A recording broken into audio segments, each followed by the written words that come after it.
Vamos a avanzar ahora con la importancia, el valor del apoyo psicosocial para las familias y las personas afectadas por estas patologías. Recordemos, las distrofias hereditarias de retina.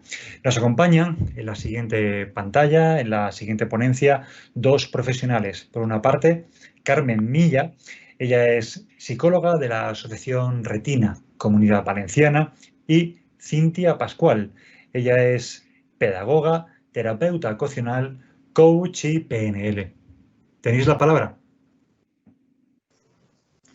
Buenas tardes, Pedro. Buenas tardes a todos. Gracias por la invitación a esta ponencia. Y bueno, quería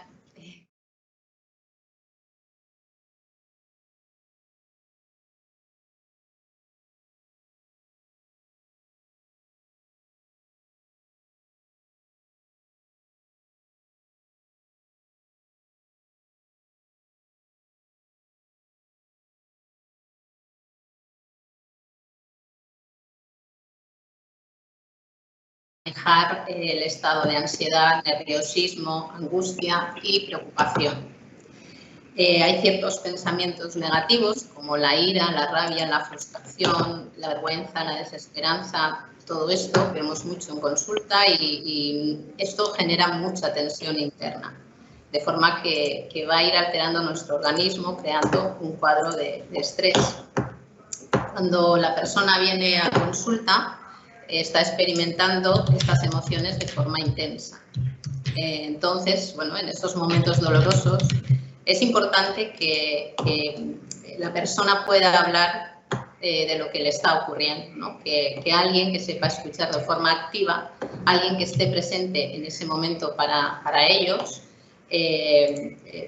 es importante que esa figura no tiene por qué ser un psicólogo, no tiene que ser una trabajadora social, puede ser cualquier persona del ámbito familiar, amistad, pero sí es de suma importancia que la persona tenga esa capacidad de escuchar y de estar presente, ya que el acto, el gesto en sí de escuchar, de sentirnos comprendidos, hace que nos sintamos aliviados y disminuye esa tensión interna.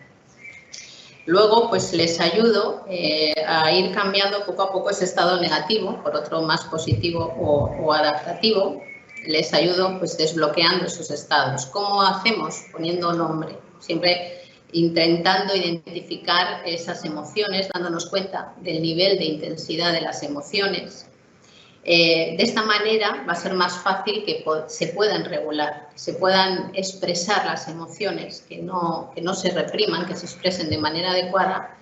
Es la forma en que vamos a empezar a gestionarlas mejor, ya que si no las gestionamos adecuadamente, esto puede condicionarnos de manera negativa a la hora de tomar decisiones o hacer cambios necesarios para ir avanzando en un proceso complicado. Los estados emocionales también tienen una relación directa con nuestra forma de pensar, con la forma en la que interpretamos las situaciones, lo que nos está pasando, y esto en parte viene determinado por cómo nos hablamos a nosotros mismos, por ese diálogo interno, aquello que creemos, ¿no? Ese sistema de creencias. Todo esto nos lleva a tener una determinada actitud ante la vida y sobre todo ante lo que nos está ocurriendo. En estos momentos de mucho estrés, pues trato de ayudarles a reflexionar a través de diálogos que inducen a esa reflexión, a planear alternativas, a tomar decisiones y a elegir, ¿no? Algunos ejemplos, como veis, de la asistencia psicológica, pues es mejorar la autoestima, esas ideas irracionales o no reales en cuanto a la enfermedad. Vemos, hay mucha visión catastrofista, ¿no? Mucho miedo hacia el futuro, y trabajar la elaboración del duelo, los problemas familiares, que por supuesto se produce un desajuste en la familia. Y hay que trabajar también con el entorno familiar para que ese entorno sea seguro. Problemas de aislamiento social también vemos mucho. Estos ya son, hay que hacer un trabajo más profundo. Problemas de comunicación. A veces Y esto también es algo que asistimos para ayudar a comunicar la vivencia, la enfermedad, cómo va cambiando la vida y ayudar a comunicar al entorno, a la familia, es un paso importante y que cuando se logra se produce mucho alivio. Luego las personas vienen con sus estrategias de afrontamiento que muchas veces son desadaptativas, por eso trabajamos por ir cambiando por otras más adaptativas y funcionales. Y la adquisición de nuevas habilidades, que con ello el fin es volver a tener confianza o tener confianza en nosotros mismos, ¿no? En nosotras mismas. Por otro lado, las actividades realizadas en los talleres son talleres teórico-prácticos y algunos de ellos pues, que hemos hecho desde la asociación son las claves para manejar la incertidumbre, cómo gestionar las emociones, todo esto ya he hablado un poco, relajación y calma mental, atención y mindfulness. Hablo un poco de esa incertidumbre, ¿no? Del miedo al futuro. El miedo en sí es una emoción fundamental, es necesaria para nuestra supervivencia. El problema viene cuando el miedo se convierte en nuestro enemigo y empieza a perturbar nuestra percepción de la vida. En estos casos, la persona se siente muy vulnerable. Cualquier estímulo, pequeño, por pequeño que sea, puede producir pues una alteración en el organismo, físicamente, psicológicamente, y de ahí empieza a surgir la ansiedad, el miedo patológico, empieza a bloquearnos, nos impide hacer una vida normalizada. Si la angustia que siente por esa amenaza es muy potente, van a haber cambios a nivel cognitivo, a nivel de pensamientos, ¿no? Por lo tanto, eso va a alterar nuestra capacidad de ver diferentes opciones, de ver alternativas. Y entonces la respuesta que frecuentemente se da es una respuesta muy primitiva, muy instintiva, muy menos racional de lo que nos gustaría. Doy una clave, ¿no? Para gestionar los miedos. Uno de los trabajos que se hace es aprender a reconocerlos. No hay que anularlos, no hay que ocultarlos. Toda emoción que se reprime tiende a salir en un tipo de sufrimiento físico o psicológico. Entonces tenemos que intentar entender de dónde vienen los miedos, no temer ir a la raíz, al origen. Entonces, cuando entendemos algo, cuando somos capaces de verbalizar y de saber de dónde viene, podemos afrontarlo mucho mejor y el miedo disminuye. Entonces, el miedo, la frustración, la soledad son estados pasajeros, no son rasgos duraderos. Y para terminar, me gustaría hablar de este entrenamiento en la calma, la presencia, la relajación, la atención. La baja visión tiene la problemática de estar constantemente en un estado de alerta y vigilancia. Entonces, salir a la calle, moverse dentro de casa, actividades que requieren fijar la atención, todo esto, aunque se normalice y no seamos tan conscientes, genera mucha tensión interna. Esto se traduce en que vamos a dar unas respuestas de estrés, seguramente podemos estar más irritados, más cansados, más vulnerables. Entonces, el entrenamiento consiste en mejorar la capacidad de atención. Decidimos dónde ponemos el foco de atención. Esto facilita a que poco a poco, de forma progresiva, podamos afrontar los miedos. El miedo, la ansiedad, se cronifica cuando no tenemos la capacidad de enfocar la atención de forma correcta. Cuando tenemos mucha agitación mental, se genera mucha más ansiedad y estrés. Y es importante, hemos visto la importancia de bajar el ritmo. Cuando el cerebro se relaja es cuando está más atento, cuando se van eliminando esas distracciones que nos cansan tanto porque requieren mucha atención, consumen mucha energía. Es cuando nuestro cerebro entra en ese modo en el que podemos percibir que no hay ninguna amenaza, que hay más seguridad, más estabilidad. El organismo se va regulando y la percepción puede enfocarse más en lo positivo. O en poder ver con más claridad las alternativas, qué puedo hacer, qué decisiones tomar.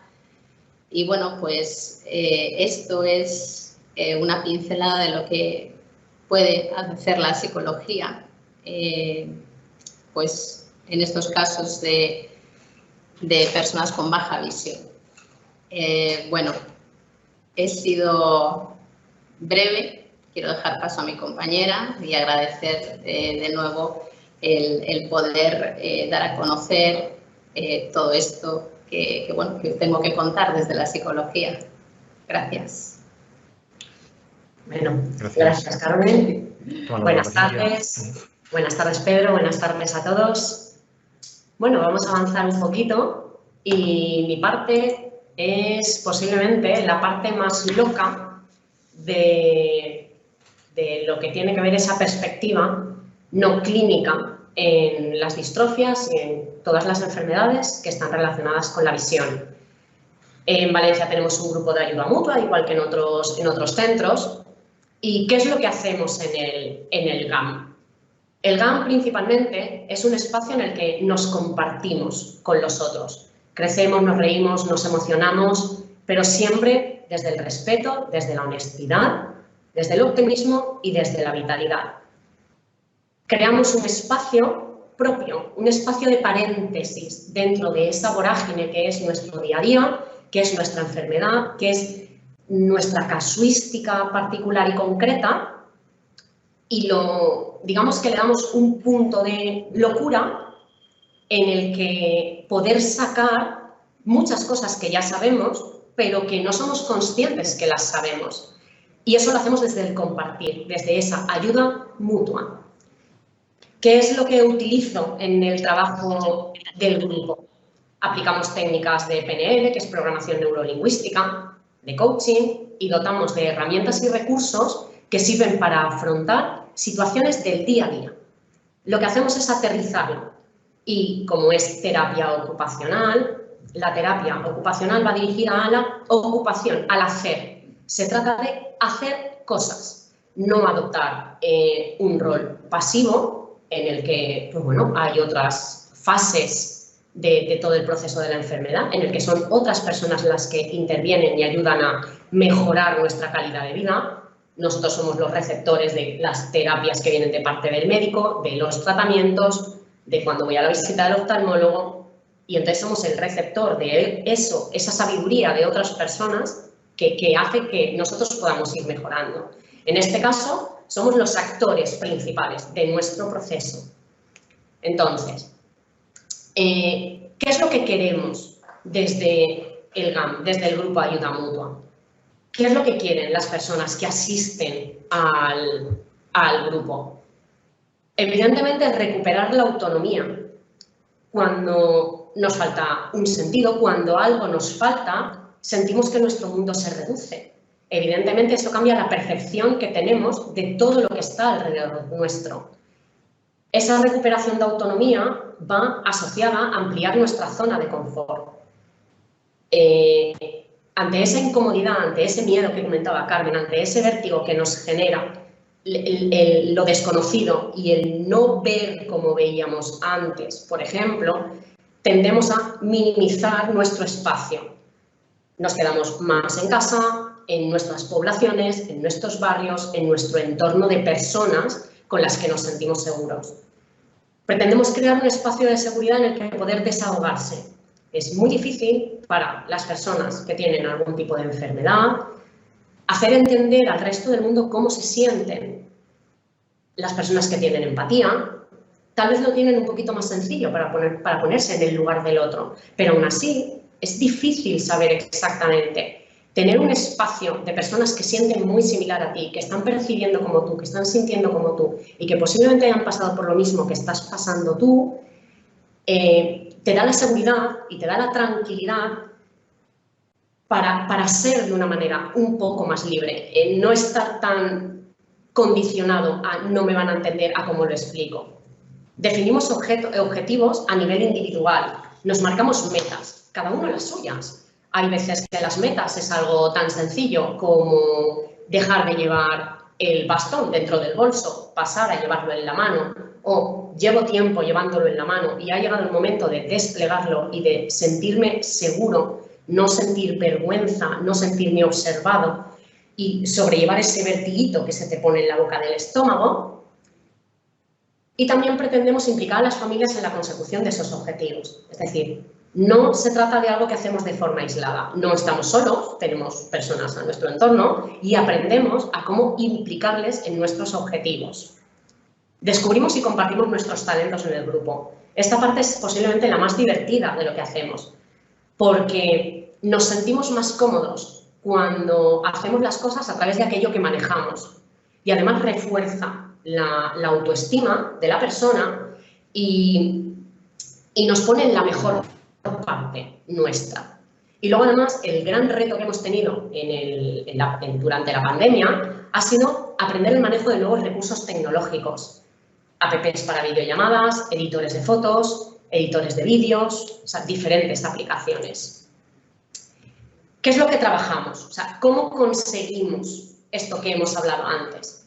Trabajamos creatividad, fomento de la autoestima, el refuerzo positivo, para lo que es súper importante el refuerzo del grupo y de nuestros núcleos familiares. Al final acabamos implicando a todas las familias en todo. La superación. Cada vez que nos ponemos un objetivo y alcanzamos ese objetivo, estamos reforzando esa sensación de que superamos un límite. Trabajamos la tolerancia a la frustración. Es muy difícil. Cuando te sientes frustrado, hay que encontrar la forma de que esa frustración, igual que ese miedo, esa inseguridad, no te paralice. O sea, trabajamos la tolerancia a la frustración, la gestión del estrés.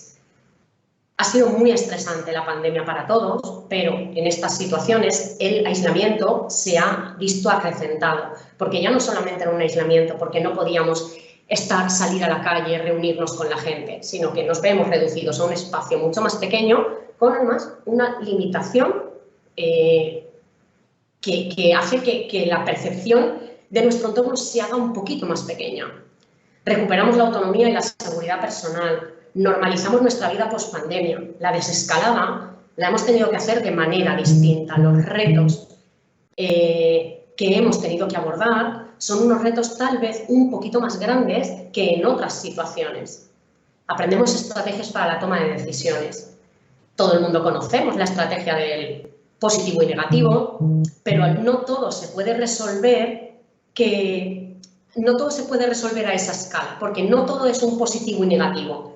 Hay que buscar otras formas para tomar otro tipo de decisiones y dar y recibir apoyo mutuo. No solamente aprendemos a recibirlo, sino que además aprendemos a darlo.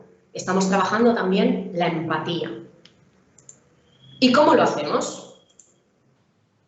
Lo hacemos. Tenemos encuentros quincenales que hemos pasado a semanales durante la pandemia. Los tuvimos presenciales, los hemos estado haciendo en este último periodo de tiempo, en este último año y medio, por videollamada, y ahora nos hemos podido incorporar a la asociación y hacerlos de forma híbrida, lo cual ha sido como una aventura de aprendizaje más. Parte presencial, parte a través de en su casa. Nos ha permitido llegar a personas que no están ahora mismo en Valencia, por ejemplo, pero que sí que se pueden incorporar al grupo. Hacemos visitas, asistimos todos los años a la WordPress Photo, hemos ido a la exposición de Van Gogh Alive, por ejemplo, hemos hecho encuentros con familias, los hemos llamado Repisábados, y nos apuntamos a todas las comidas, comidas de Navidad, comidas de verano, las meriendas de cumpleaños, porque al final son espacios de encuentro nuestros como usuarios, pero donde además están también metidas las familias. Hemos hecho retos durante todo este tiempo de la pandemia, hemos estado explorando nuestros talentos y hemos estado retando semanalmente a nuestros compañeros con retos divertidísimos, donde no solo teníamos que estar nosotros, sino que además tenían que estar nuestras familias, teníamos que implicar a nuestras familias, cada uno en lo que mejor se les da. Y lo próximo que estamos planeando es una salida en familia, un fin de semana. Nuestro lema es limitados pero no impedidos, y se trata de dejarnos ver, porque al final lo que no se ve no existe, y existe, todo existe, y para darle normalidad tiene que estar. Y para dar normalidad, estos somos nosotros, en lo que han sido estos últimos meses. Diversión, emoción, aprendizaje y, bueno, al final, pues lo que es sacar la versión más bonita de nosotros para hacer de nuestro camino algo que merece la pena, a pesar de los retos. Así que bueno, esto es lo que podemos hacer por vosotros desde el GAM. Gracias.